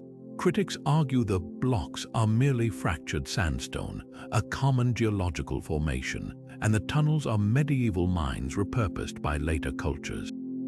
The European Association of Archaeologists has denounced the project as pseudoscience, accusing Osmanagic of cherry-picking data to fit a sensational narrative. Even the carbon dating of organic material found in the tunnels places their use squarely in the Middle Ages, not some lost prehistoric era. Yet the mystery deepens when you consider the broader landscape. Nearby hills, dubbed the Pyramids of the Moon and the Dragon, form a geometric pattern mirroring celestial constellations. Aerial surveys revealed terraced formations and what appear to be paved causeways connecting the sites, features rarely seen in nature but common in ritual complexes. Local folklore adds another wrinkle. Legends speak of a time when giants walked the land, building monuments to capture the sky's breath. Whether natural or man-made, the Bosnian Pyramid of the Sun forces us to confront uncomfortable questions about how we define history's boundaries. Why does the idea of an ancient pyramid in Europe unsettle academic gatekeepers so deeply? Is it simply a matter of evidence, or does it challenge deeper biases about where advanced civilizations should have existed? As excavations continue, now with international teams using ground-penetrating radar and thermal imaging, the hill refuses to surrender its secrets easily. It stands as a Rorschach test for those who study it, reflecting back whatever theories they bring to its slopes: geological fluke, energy conduit, or the ghost of a culture we've yet to name. Perhaps the only certainty is this: some stones don't just sit in the earth, they provoke. Beneath the turquoise waves off Cuba's western coast, a discovery lurks that has divided scientists and fueled speculation for decades. In 2001, a team mapping the ocean floor with advanced sonar stumbled upon something extraordinary: a series of symmetrical, geometric formations resting nearly 2,000 feet below the surface. These weren't random rock formations. They appeared to be massive stone structures arranged in precise patterns: smooth, flat plains resembling roads, circular formations like plazas, and even what looked like stepped pyramids. The implications were staggering. If man-made, these ruins would rewrite history, suggesting the existence of a sophisticated civilization that thrived when sea levels were dramatically lower, over 10,000 years ago. The site, nicknamed the Cuban Underwater City, immediately sparked debate. Marine geologists noted that the formations bear an uncanny resemblance to megalithic sites like Peru's Sacsayhuamán or Mexico's Teotihuacan, with their sharp angles and interlocking designs. One particular structure, measuring roughly 800 by 400 feet, seems to mirror the layout of ancient urban centers, complete with what might have been a central courtyard. Proponents of the lost city theory argue that natural processes rarely produce such geometric perfection. They point to the Yucatan's submerged cave systems, where human remains and artifacts dating back to the last ice age have been found, as proof that humans once inhabited areas now deep underwater. But skepticism runs just as deep. Critics counter that the so-called roads and walls could be the result of fracturing and erosion, particularly in an area prone to seismic activity. The region's geology includes formations of chert and limestone, which can fracture into deceptively straight lines. Some researchers have compared the Cuban structures to natural formations like the Giant's Causeway in Ireland, where volcanic basalt cooled into hexagonal columns that look eerily man-made. Even the depth poses a problem. 10,000 years ago, sea levels were about 300 feet lower than today, not nearly enough to submerge these ruins. For the site to be human-made, it would require an advanced civilization existing far earlier than mainstream archaeology currently accepts. Intriguingly, limited follow-up investigations have only deepened the mystery. A robotic submersible captured images of smooth, polished stone surfaces, some with strange circular indentations that resemble ancient quarry marks. Samples retrieved from the site contained traces of granite, a rock type not native to the surrounding seafloor, hinting at possible human transport. Yet without physical excavation, which the extreme depth makes prohibitively expensive, the evidence remains circumstantial. The Cuban government, cautious of sensationalism, has been slow to greenlight further study, leaving the site in limbo between legend and potential revelation. What if the truth lies somewhere in between? Some researchers propose a hybrid theory that the formations could be natural but later modified by humans. Indigenous Taino legends speak of a catastrophic flood that swallowed their ancestral lands, while similar myths pervade cultures worldwide, from Plato's Atlantis to the Aboriginal Dreamtime. Could these structures be the fragmented remains of a coastal settlement, enhanced by human hands before being claimed by rising seas?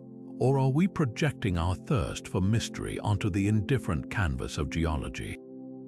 The Cuban underwater formations stand as a Rorschach test for how we view the past. To some, they're proof of a forgotten chapter in human history waiting to be unearthed. To others, they're a cautionary tale about seeing patterns where none exist. But one thing is certain: until divers or robots can bring back irrefutable evidence, these shadowy shapes will continue to haunt the boundary between our imagination and the secrets the ocean refuses to surrender. From Göbekli Tepe's buried pillars to the sunken enigmas off Cuba's coast, these 30 structures don't just defy explanation, they rewrite the rules of history itself. Each one stands as a crack in the foundation of what we think we know, proving that the past is far stranger, far more sophisticated than any textbook dares admit. These aren't just ruins, they're conversations in stone, whispering across millennia in languages we're still struggling to decipher. How much of what we call myth might actually be memory? How many civilizations rose, thrived, and vanished without leaving a trace except for the inexplicable monuments they left behind? Take a step back and the patterns emerge. The same precision, the same celestial alignments, the same obsession with eternity echoing from the Andes to Anatolia, from the Pacific to the Mediterranean. The Great Pyramid's mathematical perfection mirrors the cosmic clockwork of Stonehenge. The submerged geometries of Yonaguni find their cousins in the stepped wells of India.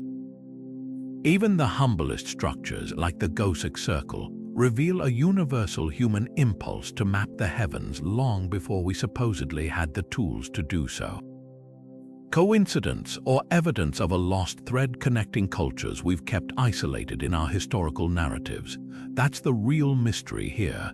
Not just how these structures were built, but why their builders poured generations of labor into creations that outlasted their names, their languages, even their gods. Was it fear of the unknown, a desperate grasp at immortality, or did they know something we've since forgotten, some harmony between earth and sky that modern science is only beginning to glimpse? The more we uncover, the clearer it becomes. History isn't a straight line. It's a spiral, looping back on itself, revealing fragments of a puzzle we're only starting to assemble. So here's the invitation: don't just marvel at these wonders, question them, dive deeper, challenge the easy answers, because every time we dig, scan, or dive, we find another piece that doesn't fit. And that's where the magic happens. Which of these 30 mysteries resonates with you? Is it the eerie acoustics of the hypogeum, the impossible precision of Puma Punku, or the haunting solitude of Easter Island's Moe? Drop your favorite in the comments. Let's keep the conversation going. After all, the past isn't set in stone. It's waiting for us to listen.